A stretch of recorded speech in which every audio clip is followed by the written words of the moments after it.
भाई कांग्रेस पार्टी के साथ आप लोग का क्या चल रहा है? और रायबरेली या अमेठी अखिलेश यादव जा रहे हैं क्या भारत जोड़ो न्याय यात्रा में राहुल गांधी के साथ? अखिलेश यादव और राहुल गांधी एक फ्रेम में दिखाई देंगे, एक ही मंच पर दिखाई देंगे। इस बार साथ पसंद आएगा क्या उत्तर प्रदेश को? ये हम आपको कह रहे हैं कि इंडिया गठबंधन आज बहुत मजबूती से। ड्रोन कैमरे से आंसू गैस के गोले छोड़े जा रहे हैं किसानों के ऊपर। तो अब जयंत चौधरी किस मुंह से इनको क्या कहेंगे? इनके साथ किसानों के साथ खड़े हैं या फिर किसानों को समझाएंगे? एनडीए में जाएंगे तो कैसे वो बोल पाएंगे अब? तो जवाब तो उनको देना पड़ेगा अगर वो एनडीए के साथ जाते हैं। हम तो एक ही हम्म। प्रश्न पूछेंगे कि अचानक ऐसा क्या हुआ। हमने तो भाई उन्हें राज्यसभा ही भेजा है। हमारे हाँ, 49 विधायकों ने मिल करके भेजा, उनके 9-10 बिल्कुल। विधायकों ने नहीं भेजा। राजनीति में देखिए, उम्मीद का दामन थामे रखो, एक रोज सवेरा आएगा। इस वजह से हम कह रहे हैं कि 90% से ज्यादा बॉन्ड सिर्फ भारतीय जनता पार्टी के पक्ष में बिके हैं। उत्तर प्रदेश की राजनीति कहां खड़ी है? चूंकि 2024 का लोकसभा चुनाव अब ज्यादा दिन बचे नहीं है। किस पार्टी की कितनी तैयारी है, इन सभी मुद्दों पर बातचीत करने के लिए कपिल श्रीवास्तव जी हमारे साथ जुड़ चुके हैं। प्रवक्ता है समाजवादी पार्टी के। कपिल जी, बहुत स्वागत है आपका भारत एक सोच पर। जी, बहुत बहुत धन्यवाद। भाई, उत्तर प्रदेश की राजनीति में क्या कुछ चल रहा है कपिल जी? जयंत जी चले गए उधर। उन्होंने तो बोल दिया मीडिया के सामने, ये फैसला हमने ले लिया। आज फोटो निकलकर सामने आई, अपने 9 विधायकों के साथ वो बैठक कर रहे थे। कह रहे थे भाई राज्यसभा का चुनाव है और उस पर हम चर्चा कर रहे हैं, रणनीति बना रहे हैं। अब राहुल गांधी के साथ आप लोग की बातचीत कहां तक पहुंची है? सीटों के बंटवारे को लेकर कितना टाइम लगेगा? इंडिया गठबंधन कहां पर खड़ा है? जरा इन सब बातों को क्लियर कीजिए, क्योंकि जनता अब क्या है कि बहुत ज्यादा समय बचा नहीं है 24 के चुनाव में, तो सब जानना चाहती है।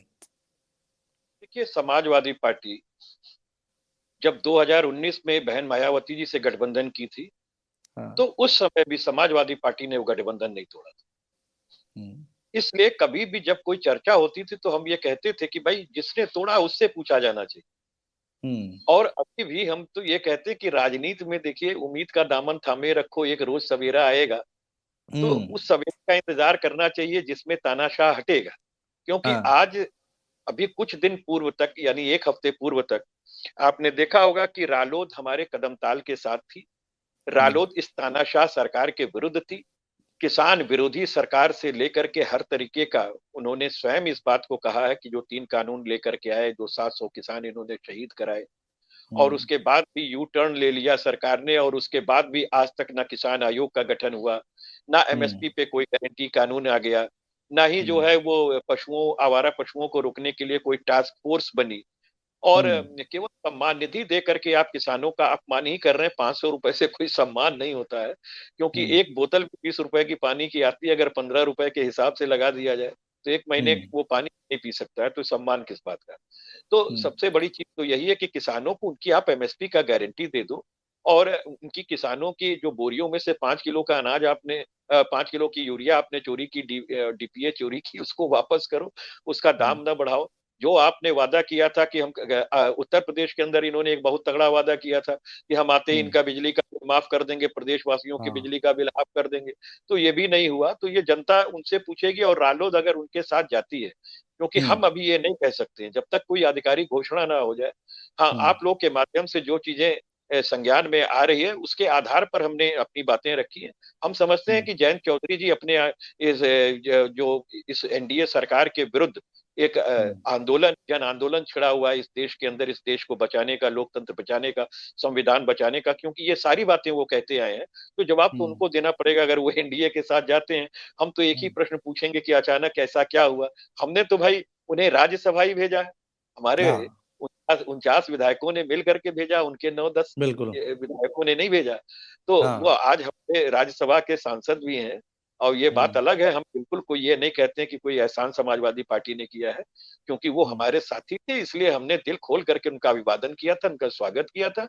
उनके आज तक मेरे ख्याल से इतने विधायक कभी नहीं जीते होंगे जितने उनके विधायक हैं इस समय। तो हम्म। समाजवादी पार्टी ने रालोद का कभी अपमान इसलिए नहीं किया कि वो चौधरी चरण सिंह जी, जो किसानों के नेता थे, उनकी आइडियोलॉजी पे चल रहे थे, जो अजीत सिंह जी की आइडियोलॉजी पे चल रहे थे, जिन्होंने हम्म। संघर्ष करते हुए किसानों के लिए देखा है उन्हें। और हम लोग भी बड़ा अभिवादन करते हैं कि भारत रत्न उनको मिला।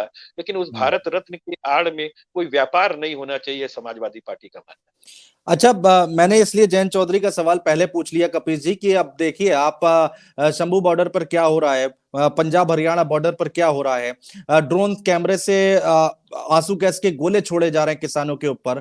तो अब जयंत चौधरी किस मुंह से इनको क्या कहेंगे कि इनके साथ किसानों के साथ खड़े हैं या फिर किसानों को समझाएंगे, एनडीए में जाएंगे, तो कैसे वो बोल पाएंगे अब जो जिस दर आप इशारा कर रहे थे अभी अपने जवाब में।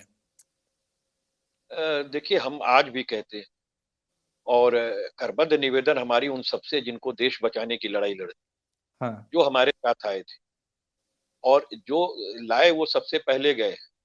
हम्म। लेकिन बावजूद इसके हम आपको कह रहे हैं कि इंडिया गठबंधन आज बहुत मजबूत स्थिति में हम्म। है। और अगर ये मजबूत स्थिति न होती तो आप सोचिए कि इलेक्टोरल बॉन्ड का जो पैसा है वो ना तो पार्टी तोड़ने में लगता, ना हम्म। विधायक तोड़ने में लगता, ना सरकार तोड़ने में ना लगता, ना इन लोगों को अपनी जगह से हटा करके अपने साथ जबरदस्ती ईडी सीबीआई और तमाम चीजों का प्रयोग सरकार के द्वारा जो है वो किया जाता, ना ही जो सर्वोच्च न्यायालय के चाहे दोनों चीजें रही हों, इलेक्शन कमिश्नर को लेकर के जो उन्होंने नियम बनाया, जो साथ ही उन्होंने कहा कि नहीं केजरीवाल साहब के सरकार को कोई भी सरकार उसको ट्रांसफर और पोस्टिंग का अधिकार मिलना चाहिए, जिस पर हम्म। अध्यादेश लाए, फिर बाद में कानून बना करके सुप्रीम कोर्ट के संवैधानिक पीठ को उन्होंने 3 बेंच की पीठों को पीठ दिखाने का काम किया, ठेंगा दिखाने का काम किया। तो ये सारी चीजें हैं कि आज जनता ने चूंकि उन्हें इतना ताकतवर बनाया है और विपक्ष को इतने कमजोर स्थिति में रखा है कि आज हम कारखाने में तूती की आवाज की तरह है। और हम्म। जनता को तो खुद सोचना चाहिए कि जब तक विपक्ष मजबूत नहीं होगा तो आईना कौन दिखाएगा। और हम्म। जहां तक आस्था का प्रश्न है तो मैं निश्चित तौर से ये कह सकता हूं कि आस्था अ, व्यक्ति पर निर्भर होती है। हर व्यक्ति के धर्म का सम्मान होना चाहिए, हर व्यक्ति के जाति का सम्मान होना चाहिए, सबके जो अपने अपने संप्रदाय है, सबके अपने अपने गॉड है, उनका सम्मान होना चाहिए। पूजा एक व्यक्तिगत विधि है, इसको कभी हम्म। राजनीति से नहीं जोड़ना चाहिए। वरना अगर आप राजनीति से जोड़ेंगे ही नहीं तो फिर बुनियादी सवालों पे हम प्रश्न कैसे उठाएंगे, चाहे बेरोजगारी का मामला हो, चाहे इतनी चरम सीमा पे महंगाई है। और आप सोचिए कि जिस तरीके से सरकार ने अपने तमाम आंकड़ों में फर्जीफिकेशन करके देश की जीडीपी को उठाया हुआ है और हम्म। मुद्रास्फीति को कम किया हुआ है। और क्यों क्यों मैं ये कह रहा हूं कि देखिए, जिस सरकार के पास जो कहती हो पवी जी। महाशक्ति हो गए, उसको पुरानी पेंशन देने के लिए पैसा नहीं है, उसको 7वीं के बाद 8वीं वेतन आयोग लाने के लिए पैसा नहीं है, और मिनिस्ट्री ऑफ इकोनॉमी की ये बाकायदा वित्त मंत्रालय का जवाब है और ये हम्म। लिखित जवाब है कि उन्होंने इस बात को कहा है कि वो कर्मचारियों को पुरानी पेंशन देने, साथ ही जो उन्होंने वेतन आयोग को भंग किया है, वेतन आयोग नया अब नहीं आ सकता क्योंकि पैसे का इंतजाम सरकार के पास नहीं है। तो हमारे लिए हम्म। तो वही सरकार अच्छी थी जो ऋण कम लेती थी विदेशों से, हम्म। क्योंकि hmm. Indian monetary international monetary foundation का ये भी आ गया है कि 80% जो है इस देश को मोदी जी ने की सरकार ने सिर्फ 10 वर्षों में कर्जा लेकर के फंसा दिया है।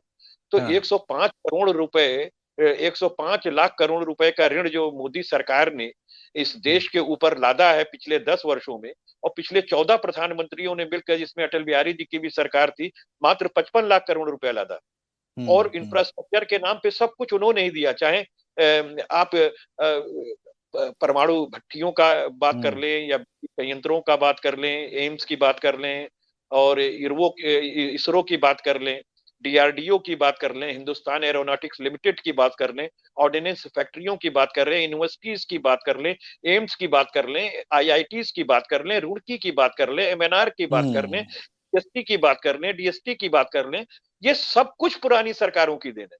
मैं तो ये हम्म। पूछ रहा हूं कि हमें तो हतप्रभ कर देने वाली चीज है कि मोदी सरकार ने आखिर इतना ज्यादा कर्जा किस आधार पे लिया, कौन से इंफ्रास्ट्रक्चर को इन्होंने मजबूत किया है, प्राइम मिनिस्टर डिजास्टर फंड अलग से क्यों बनाया जिसकी कोई जो है ऑडिट नहीं हो सकती है, उसका पैसा हम्म। कहाँ गया। इन्हें आरबीआई एक्ट की धारा 7 और 8 में परिवर्तन करके जो जमा पूंजी थी आरबीआई बैंक से, उसमें भी 3.5 लाख करोड़ रुपया निकाल लिया। आज तक इसका कोई ब्यौरा नहीं है। तो ये हम्म। पूछा हम्म। जाना चाहिए कि इस देश का ये हम्म। वैल्यूएबल पैसा जो हमारे देश की जनता के उत्थान में लगना था, जो जनता के हम्म। पॉकेट से हमारी सरकारों ने निकाला था, उसका इन्होंने क्या किया। और पब्लिक सेक्टर बिल्कुल। कंपनियों को तो ये बेचते चले जा रहे हैं। 6 लाख हम्म। करोड़ रुपए आप प्रतिवर्ष, जो आपने 105 लाख करोड़ रुपए ऋण लिया है, उसको चुकाने में आपको 6 लाख करोड़ रुपए केवल सूद देना पड़ रहा है। मूल वैसे की वैसे खड़ा है और आपकी 23-23 कंपनियां एक साल के अंदर जो है डिसइन्वेस्ट होती चली जा रही हैं। और सबसे बड़ी चीज, इस इलेक्टोरल बॉन्ड की जांच होनी चाहिए। मैं क्यों कह रहा हूं? क्योंकि जितनी कोयले की खदानें हैं, जितने बड़े बड़े आपको बिजली के वो है फैक्ट्रीज हैं, जितनी आप ये उठा करके देख लीजिए कि जिस तरीके से एयरवेज दिया गया है ना लोगों को, आखिर ये चंद पॉकेटों में ही पूरे देश की संपदा क्यों डाली? तो ये भी बिल्कुल। तो चेक करना चाहिए कि इन लोगों से हमारी पार्टियों को क्या मिला। विशेष हम्म। करके हम अपनी पार्टी के लिए भी कहते हैं, भाई हमें हम्म। बता दो कि हमारी पार्टी को किसने किसने दिया, हम्म। अपना ठीक भी बात है। बताओ, हमें भी बताओ। हम्म। ठीक बात है, ये बड़ी ईमानदारी से आपने बात रखी कि चलिए खोल देते हैं, हम भी अपना कच्चा चिट्ठा खोल देते हैं, आप भी खोल दीजिए, दूध का दूध पानी का पानी हो जाएगा। ठीक है, लेकिन आपका ज्यादा समय नहीं लेंगे कपिल जी, एक आखिरी सवाल आपसे जरूर पूछेंगे। भाई कांग्रेस पार्टी के साथ आप लोग का क्या चल रहा है, और रायबरेली या अमेठी अखिलेश यादव जा रहे हैं क्या भारत जोड़ो न्याय यात्रा में राहुल गांधी के साथ? 19 या 20 तारीख को शायद पहुंच रही है रायबरेली और अमेठी यात्रा। जी जी, हम्म। हम यही कह सकते हैं कि ऑल इज गुड। एक लाइन में इसका जवाब है, सब कुछ सही चल रहा है। समय आने पर जनता के सामने सब कुछ आ जाएगा और हम बिल्कुल माननीय राष्ट्रीय अध्यक्ष जी उन्हें अमेठी या रायबरेली में ज्वाइन करें, ज्वाइन और हम करेंगे। लोग उनको हार्दिक बिल्कुल ज्वाइन करेंगे और उनको हार्दिक शुभकामनाएं देते हैं, क्योंकि हम्म। उन्होंने एक बड़े आंदोलन और मूवमेंट को छेड़ रखा है पूरे देश के अंदर, और हमने उत्तर प्रदेश के अंदर संविधान बचाओ देश बचाओ यात्रा और रथ यात्रा हमने भी अपनी निकाली हुई है। तो हम लोगों का कॉज भी एक है, जब उद्देश्य एक होता है तो सब कुछ एक हो जाता है। तो हम हम्म। ये समझते हैं कि कांग्रेस जो है वो इस समय एक देश को जोड़ने के लिए न्याय जनता तक पहुंचे, हम लोग मिल करके समान कार्य कर रहे हैं, इसलिए उनकी इस यात्रा को हम बहुत बहुत शुभकामनाएं और बधाई देते हैं। अखिलेश यादव और राहुल गांधी एक फ्रेम में दिखाई देंगे, एक ही मंच पर दिखाई देंगे, इस बार साथ पसंद आएगा क्या उत्तर प्रदेश को? देखिए, ये तो जनता केमिस्ट्री समझती है। हम जनता से एक बात कहते हैं कि आप अपने बच्चे की नौकरी के लिए, आप अपने घर में महंगाई के लिए जो आपके किचन का बजट है, आप इस देश के इंफ्रास्ट्रक्चर को मजबूत करने के लिए, आप हर व्यक्ति के धर्म का आदर हो इसके लिए, आप इस देश के अंदर संवैधानिक संस्थाएं बचे इसके लिए, साथ ही साथ जो हमारे संविधान की एक कल्पना बाबा साहब भीमराव अंबेडकर की रही है कि जो हम्म। पुअर लोग हैं उन तक जो है पावर पहुंच सके, तो उसके लिए सरकारी संस्थाओं का होना जरूरी है, तभी आरक्षण लागू होगा। क्योंकि ये सरकार तो पब्लिक सेक्टर को खत्म करती चली जाती है, तो आपको 15/4 और 16/4 का आरक्षण कहां से मिलेगा? मेरा ये हम्म। बहुत बड़ा प्रश्न है। इसलिए राम और काम सब अपनी जगह पर है। हम सारे लोग राम का नाम लेते हैं, हम सारे लोग अपना अपना काम करते हैं, लेकिन काम का रिजल्ट तो आना चाहिए ना। हम्म। कर्मण्येवाधिकारस्ते मा फलेषु कदाचन। लेकिन जो फल मिलना है, अगर वो फल देने वाला वृक्ष ही काट देगी मोदी सरकार, तो हम आप कहां से फल खाएं? बात इस चीज बिल्कुल। की है। इसलिए ईश्वर में सभी आप अपनी भावना रखिए, उनका पूजा कीजिए, उनका पाठ कीजिए। किसी भी धर्म के आगे आप अपने धर्म की एक बड़ी लकीर खींच सकते हैं, लेकिन किसी की लकीर मिटाने का काम ना कीजिए। ये एक विचारधारा की हम लोकतांत्रिक लड़ाई राजनीति में लड़ते हैं, कोई खेत और मेड़ की लड़ाई नहीं है। इसलिए कहते हैं कि सर्वे भवन्तु सुखिनः, सर्वे सन्तु निरामया, सर्वे भद्राणि पश्यन्तु मा कश्चित् दुर्भाग्यम्। इसी कामना के साथ हम चाहते हैं कि हमारा देश विश्व गुरु बने। आभार। जी कपिल जी, सबसे पहले आज की सबसे बड़ी खबर, सुप्रीम कोर्ट ने बड़ी तल्ख टिप्पणी की है आज। ये जो पॉलिटिकल पार्टीज को जो चंदा दिया जा रहा है, कोर्ट ने कह दिया है कि भाई आप सार्वजनिक करिए इसको, वोटर्स को पता होना चाहिए। इसको लेकर समाजवादी पार्टी का स्टैंड क्या है? देखिए, समाजवादी पार्टी पूरी तरीके से माननीय सर्वोच्च न्यायालय का अभिवादन करती है, और इसलिए करती है कि ये इलेक्टोरल ब्रांड नहीं है, बल्कि ये एक भ्रष्टाचार की प्रतिमूर्ति है।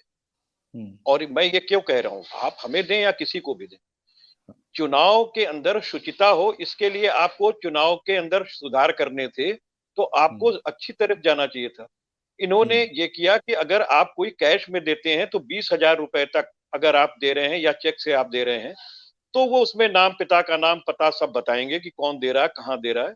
लेकिन हम्म। चुनावी बॉन्ड अगर आप खरीद रहे हैं इसके ऊपर का, तो हम्म। आप सरकार जो है वो कतई जो है वो बताने के लिए सहमत नहीं है कि वो किसने दिया, क्यों दिया, कब दिया। तो हम्म। इस तरीके से ये एक भ्रष्टाचार है। और साथ ही आप देखिए, मोदी सरकार ने जब इस बांड को लाया हम्म। था और एक कानून बनाया, तो इसे मनी बिल के रूप में लाया, हम्म। ताकि जो इसे राज्यसभा के अंदर डिस्कशन ना किया जा सके और सीधे सीधे ये बिल पारित करा लिया था। हम्म। अब आप ये समझिए कि ये जो इलेक्टोरल बॉन्ड है, ये इस सरकार के भ्रष्टाचार का सर्वोत्तम हम्म इंस्ट्रूमेंट है। इस हम्म वजह से हम कह रहे हैं कि 90% से ज्यादा बॉन्ड सिर्फ भारतीय जनता पार्टी के पक्ष में बिके हैं।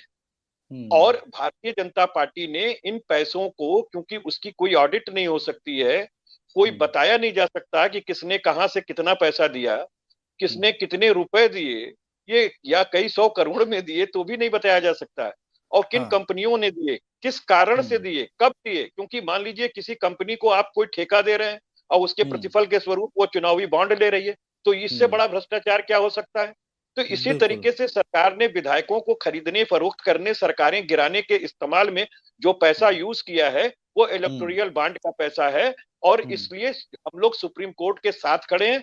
हम लोग तो साफ कह रहे हैं कि इस पर बाकायदा सीबीआई इंक्वायरी सेटअप होनी चाहिए और हम्म। सरकार के जिम्मेदार लोगों को सलाखों के पीछे जाना चाहिए।